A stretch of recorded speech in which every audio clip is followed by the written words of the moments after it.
Welcome to Bookworthy Podcast, where we talk about kid lit that's good for kids' hearts and souls. Kid lit ranges from birth to teens, so we have a lot of shelf space to cover. If you've followed Bookworthy for a short time or a long time, welcome. This week might sound familiar because we're on break preparing for the next season. But don't worry, we'll be doing some Play It Again episodes in the meantime to continue discovering great books together. New episodes will be coming soon. Happy reading! Welcome to Bookworthy. Today we're talking with Linda McKillop about her middle grade book, Hotel Oscar Mike Echo, which follows 11-year-old Sierra as she struggles to discover that home isn't always what we dream it will be. Welcome to Bookworthy, Linda. Thank you. It's a delight to be here. It is a pleasure. Now, our question of the week is, when you're having a bad day, what do you do to make yourself feel better? We live in a really lovely town where you can walk downtown from our house, and I love to just go for a walk and get a coffee and sit in a park. We have a nice park that's just super restful, and usually I can pray and get my mind into a better place. So it's amazing how just changing your environment can change your mood. And I love that, even when my kids are little, it was always, okay, we are in a mood, so that means we're either going to take a bath or we're going to go outside just to change the environment. And both of those still work for adults. So very true. Too fun. Now tell us a little bit about the title of this book. Hotel Oscar Mike Echo is a very unusual title. And the inspiration came, I have a good friend who's from a military family, 3 generations. Her grandfather's a 3-star general. And somehow we would get together and we would just jokingly spell things out with the military alphabet. And so whenever I'm writing something, a lot of whatever's happening in my life currently ends up in a book. And that ended up being a very big part of the book. It's all the chapter headings. And it took a while for my brain to get that in line. Yeah. I was like, yes. Okay, I'm not reading the words. I'm reading just the first letter. But right. It did. While I struggled with it at the beginning, it became a very integral part of the story as you moved out and how Sierra relates to other kids at school and how she communicates with people. So I love how that detail makes your book very unique for sure. Oh, thank you. It's good. Now, I also love how your book talks about several topics that might seem a little too adult for kids ages 8 to 12, like PTSD, homelessness, and addiction. But you have very relatable struggles for kids also, like making friends and bullying. What was your inspiration behind Hotel Oscar Mike Echo? The inspiration came from several different opportunities where I have volunteered, and one of them is my husband and I teach parenting, and we have a local jail here, a county jail, and so teaching parenting to the inmates gave us just some insight into what the kids at home are going through, and they're going through a lot of embarrassment and a lot of fear, and so it gave me just great compassion for her. And then my sons are all grown now. I have 4 grown sons, but when they were younger, we did read hard books to them and wanted them to have a sense of the world outside of our house our home felt very safe. And I wanted them to grow compassion, and so that's where some of that came from. And then so in the book, Sierra and her mom end up living in a transitional home for women and children needing a place to live, and it's called the Koinonia Home. And I used to volunteer there, teaching literacy, and so that's local here where I live in Illinois, but it is I moved it to Richmond, Virginia, where the story takes place. And it's the same. It's in an old school here in Illinois, and I moved it there, and it's in an old school there. So it's different pieces of my life, and then just a desire that there are kids living very hard realities, and I have heard from some of them already. And I sent a copy of the book, or the publisher did, to the transitional home here in Illinois that the book is based on, and they were just honored and thrilled, and they were having kids there read it. So it helps kids know they're not alone, that they're going through very, very hard circumstances, and they're not, people see them.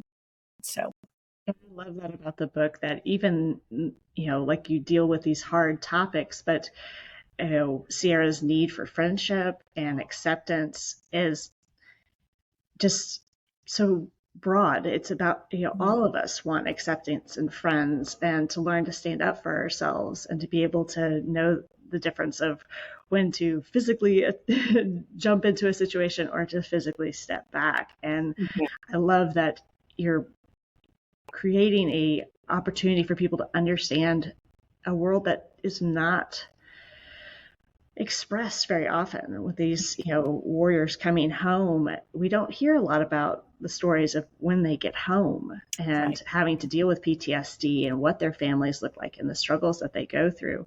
We do hear a lot of, what's going on in the other side of the world, but there's a whole world happening when they come home. And it definitely opened my eyes to elements of, a soldier's family and story. And definitely my kids also had a lot of great questions and great ability for us to have conversations about homelessness, about a little bit about racism, a little bit about just how our bodies react to different things. And so I love that you are tackling a hard topic for these young kids, because they're dealing with the same things, just not maybe as extreme, but still dealing with bullying, still dealing with trying to make friends and to relate to their peers. And I think that that's really sweet message that comes through your book for sure. Oh, wonderful. Thank you. Now, Sierra loves to cook, and she prides herself on being able to make anything with just about 3 ingredients. Are you as creative in the kitchen as Sierra is? I would say yes, and it can drive my husband crazy, because he's an engineer and he follows a recipe to the letter, and it makes him crazy to watch me just throw things together and open the cabinet and put it. So yes, and I have one of my sons who, growing up, he always worked in restaurants, and he will always adjust whatever I'm making, and he's super creative with what he cooks as well. So yeah, that's probably another way I enjoy using creativity, is cooking. Very neat. Yep. Thank you. Well, what is it? I'm one of those people that I don't like to stick with exactly what is on the recipe, but I need to stick with what's on the recipe. I want to add creative flair, but I don't understand cooking very well. Yeah, I get that. There is an art to it for certain. And there are occasional flops in our house. So oh well. It's all part of the experience. I have 3 picky eaters too, and so finding food that everybody eats is always an event in our house. And so my kids will come down like, "Mom, this doesn't smell good." And I was like, "Well, if Mom and Dad don't like it, then we will order other food." So we will find something else. But we're trying something new. Oh, that's great. Oh goodness, got to stretch them where I can. Yes. But Linda, with this book, what do you hope to communicate or for kids to take away from this story? I would hope, and my hope is, that kids really do experience compassion for anybody in their schools who might be struggling or in their life. One of the questions I read somewhere, I don't even know who to credit with this, but it was a parent who always asked their child when they came home from youth group, who did you sit with today who wouldn't have had anybody else sit with them? Mm-hmm. And I did not ask that to my kids, but I wish that I did. And so I think I would love kids to learn that God wants us to care about the hurting. And one of my favorite scriptures is Micah 6:8. He has told you, O man, what is good and what the Lord requires of you, but to do justice and to love mercy and to walk humbly with your God. And I would love that to cover young readers, that I mean, do we desperately need that in our world? from all of us in the church, outside the church, that where we are showing compassion and care. So so that would be my hope. And yes, it is a young age to start talking about it, but it also feels like a formative time to consider just a posture toward life where you are looking out for those who are hurting. Yeah, and it's interesting because with my three boys, my oldest started experiencing bullying in third grade, and that's Oh, 8 and 9, and wow. that's really young. And Very so young. I feel like they are topics that need to be, brought to these young kids because they're experiencing it younger and younger, where most of bullying, I guess, for me and my husband when we were in school was more in middle school Yeah. is when that happened. But it's trickling down, and it's definitely something that sneaks in there that you don't know what to do with. Right. But the more kids can see themselves in characters that are experiencing those things, can equip them not just to handle that situation, but to emotionally cope with those situations too, and to see people not just for, oh, that's the weird kid that sits by themselves, but that's a person that could be hurting and could be having a hard time, or why isn't anyone sitting with them? Are they new? Just asking those questions, looking outside of ourselves, which kids have a hard time doing, and even I have a hard time doing. And I adults will do. admit. Yep. Exactly. Now, when did your writing journey begin, Linda? I started enjoying writing when I was in high school, and it was more poetry and short stories, and I did feel like I wanted to go off to college and study writing. I ended up doing communications, which was not specifically creative writing. There's a little bit of regret there, but and so, and then we ended up having four sons, pretty close together, twins at the end there. And so and in my mind, I wanted to write novels and I wanted to write fiction, and that was put on hold for a long time. And I know there are people who juggle kids and novel writing, and I am not one of those people. So I began to write seriously when my kids were middle school or high school, but it was what I was publishing was nonfiction, like creative nonfiction, and writing content and I wrote some columns and that kind of thing.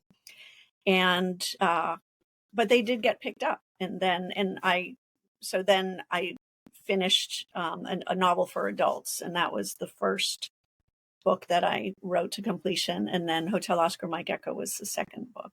So Very neat. Now, what has been, I guess, did you always want to be an author? You kind of answered this a little bit, that it's always something in the back of your brain. But is it something that you, I don't know, just naturally fell into? I think ever since, so I remember writing a poem when I was in high school, and I don't know if I still own it, but it was on acceptance. And I remember finishing it and thinking, I just learned something from that, which, I wasn't a Christian at the time, but I really feel like that was almost a call in my life and so in the back of my mind, I did want to write in some way. And then in my 20s, I became a Christian, and then, writing takes on a different style and purpose and all of that. But so I would say since I was a teenager, I wanted to be a writer, but it took a lot of practice for me. So Like, even for those that it comes easy, it still takes a lot of work. yes.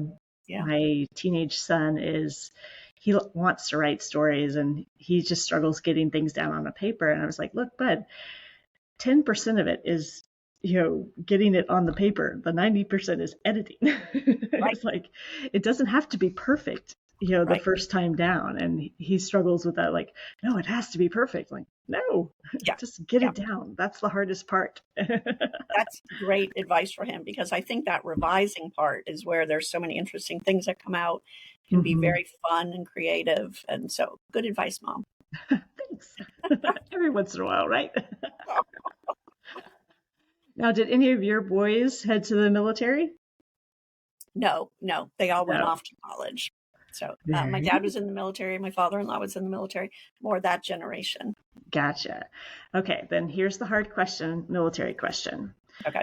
All right, which branch of the military? Was my father? Your father, yes.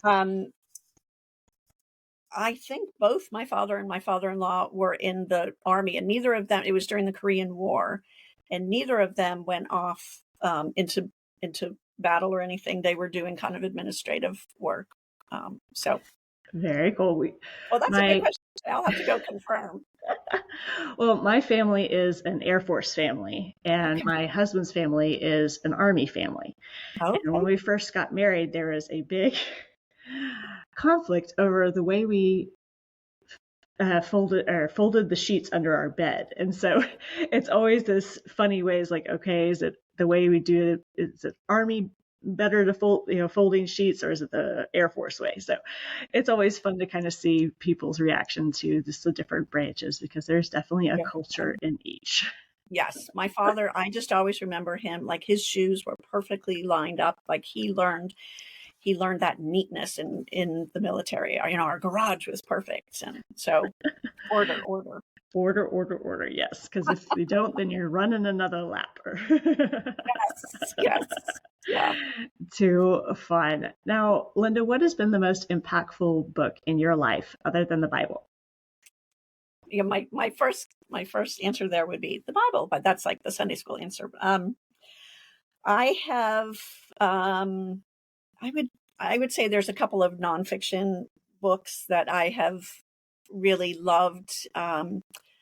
One is The Hole in Our Gospel by Richard Stearns, and he was I don't think he's the head of World Vision anymore, but when he wrote the book, he was. And he's really talking about it's kind of a hard word for Christians, but to really care about the poor and the hurting and the people living on the margins. I took that to heart. And another book that I loved, and I read this probably as an early Christian, the book Celebration of Discipline by Richard Foster is broken down into different spiritual disciplines, but he wrote this one chapter on simplicity, and it was my absolute favorite chapter in the book. At the time, I had 4 young kids and my life was chaos, so I think the idea of simplicity sounded great. But he wrote a whole book based on that chapter called Freedom of Simplicity. And that's also a book I took to heart. It was freedom, it was simplicity and how we spend, how we live our lives, how we use our time, and for the purpose of having it to also give away. And so I've taken that to heart over the years, which is good. I think that's really countercultural, because we are always like, let's do the thing, do this, especially with kids at home. And I think we do long for that simplicity and that rest that, God asks of us in his word. And I think that there's some real good wisdom there. I even have that Celebration of Disciplines book by Foster too. I was like, where is that? I was challenged the most by the fasting chapter in that Celebration Disciplines book, just because it's, again, not something natural in our culture to bring fasting in. And it's been an interesting challenge through motherhood and have you read it recently, or did you read it a long time ago? Let's see, what was it? I guess about 15 years ago is when I read it. And making a habit of bringing fasting in those times where I'm trying to make a decision or really need God's guidance has been a new discipline. So wonderful. It's been good. But so your first book was for adults, and then Hotel Oscar Mike Echo is for kind of that middle grade audience. What made you make the jump from adults to middle grade? I had always, when my sons were young for a couple of years, we homeschooled and I did a literature-based curriculum with them. And so I have, a library filled with kids' books that I just loved. And there really was in the back of my mind, just different ideas. And so this came about. It just felt like a nice way to pull all of these pieces together where I had been thinking about kids in hard circumstances. And one other piece about the inspiration, a friend of mine for a number of years, lived in the inner city of Richmond, where the story takes place, as a single woman, and worked for a ministry there where they were, they tutored and taught classes for the kids in the neighborhood. And she really inspired me, and I was able to stay with her for a while and attend some of their classes and meetings and see how they were investing in the kids.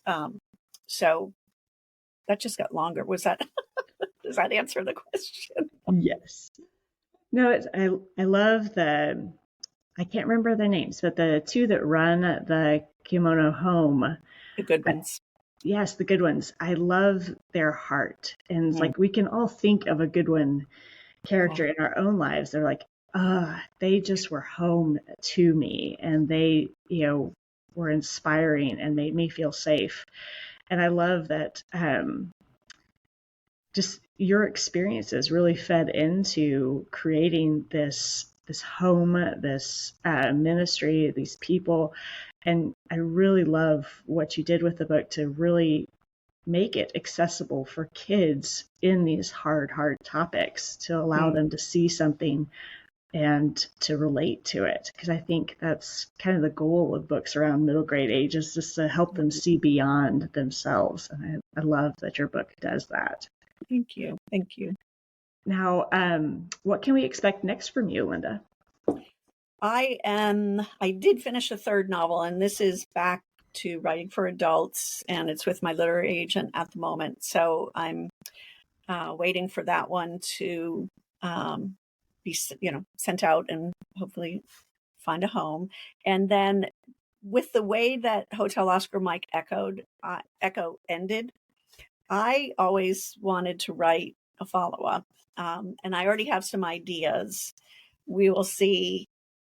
I guess it's, I don't know if the publisher is interested in doing that or whatever, but I think I'm going to write it. I'm going to write a follow-up to her, because I feel like there's more to her story, and I just really, and I love the characters. That's the hardest part about writing fiction, is you put the end at the end of a book, and you've really gotten to know these people. And so I was sad to say goodbye to her.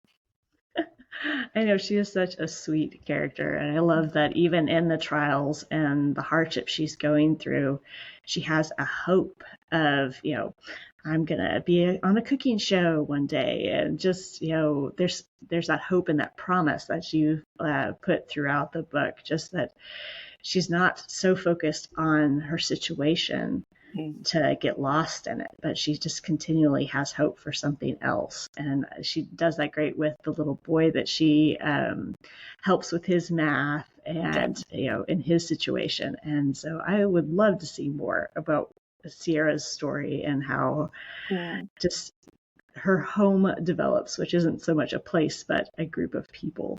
So yes. I love that. Oh, good. Thank you. Well, where can people find out more about you and your books, Linda? I have a website it's my name, lindamckillop.com. And I am on Instagram and Facebook as Linda McKillop Writer. So people can find me there. Well, I hope people will reach out and discover more about your books and all that you're doing with your writing, because I really have enjoyed getting to know you and getting to know your book here in the last few weeks as I've been reading through it. So thank you so much for joining us today. Thank you. It means a lot. Appreciate it. And thank you for joining Linda and me on this episode of the Bookworthy podcast. Check out the show notes for any books or links that we discussed, and let us know in the comments what you like to do to turn a frown upside down. Be sure to like and subscribe so we can discover more great books together. Happy reading. I hope you enjoyed this Play It Again episode with Bookworthy Podcast. I look forward to sharing new episodes and books with you soon.